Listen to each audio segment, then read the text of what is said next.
Hermanos y hermanas todos, bienvenidos a Píldoras de Consolación, un espacio donde compartimos experiencias de paso de Dios en nuestra vida.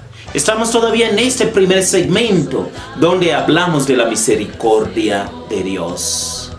Primera sesión, hablábamos del concepto de la misericordia. Hoy queremos descubrir cómo la Biblia nos cuenta que la característica más inherente de Dios es la misericordia. Seguro que usted conoce este episodio de la visita del profeta Natán a David, que nos narra el segundo libro de Samuel, capítulo 12, versículos 1 al 7. Vamos a leer. Yahvé envió al profeta Natán donde David. Natán entró donde el rey le dijo: en una ciudad había dos hombres, uno era rico y el otro pobre. El rico tenía muchas ovejas y bueyes, y el pobre tenía una sola ovejita que había comprado. La había criado personalmente, y la oveja había crecido junto a sus hijos, comía de su pan, bebía de su misma copa y dormía en su seno. Él la amaba como a su propia hija. Un día, el hombre rico recibió una visita y, no queriendo matar a ninguno de sus animales para atender al recién llegado, robó la oveja del pobre y se la preparó. Al oír esto, el rey David se indignó muchísimo con el hombre rico y dijo a Natán: vive Yahvé, ese hombre rico tiene que morir, merece la muerte. Pagará 4 veces el precio de la ovejita por haber actuado así sin ninguna compasión. Y el profeta Natán le dijo: ese hombre eres tú. Palabra de Dios.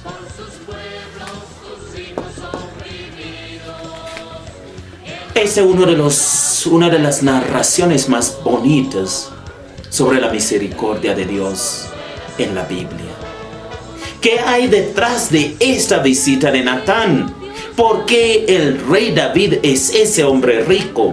Resulta que el capítulo 11 de este segundo libro de Samuel nos narra cómo el rey David se había enamorado de Betsabé, que era la esposa de Uría, uno de sus capitanes del ejército.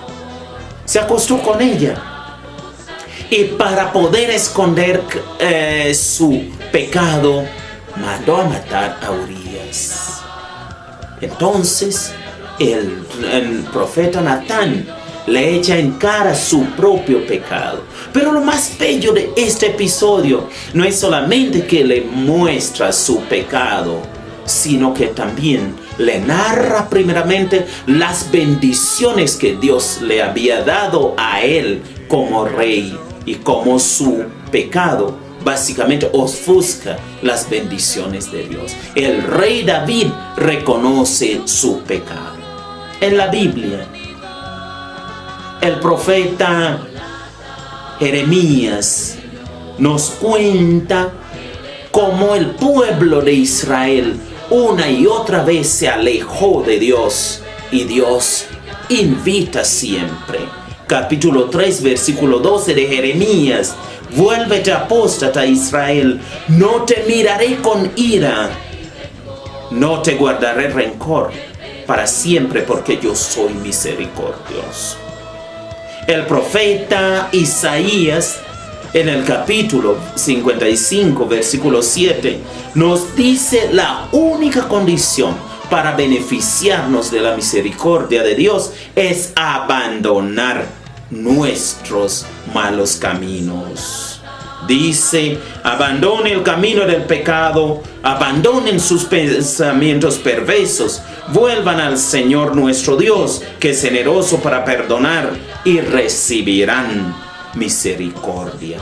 Es por eso que Jesús nos narra en el capítulo 15 del Evangelio de Lucas esas tres bellas parábolas sobre la misericordia: la oveja perdida, la moneda perdida, y con broche de oro termina con la parábola del hijo pródigo o el padre misericordioso. Una parábola que termina con la invitación del Señor: alegrémonos. El Señor monta una fiesta de perdón, de misericordia. Monta una rumba porque su misericordia es eterna. Por eso Mateo nos invita en el capítulo 9, versículo 13. Vayan y aprendan lo que significa: lo que quiero es misericordia, no sacrificios. Hermanos y hermanas, la misericordia es la característica más inherente de Dios. Que Dios de la misericordia nos acompañe, que Dios de la misericordia nos haga misericordiosos como Él es misericordioso. Y que el Señor Todopoderoso les bendiga en el nombre del Padre, y del Hijo, y del Espíritu Santo.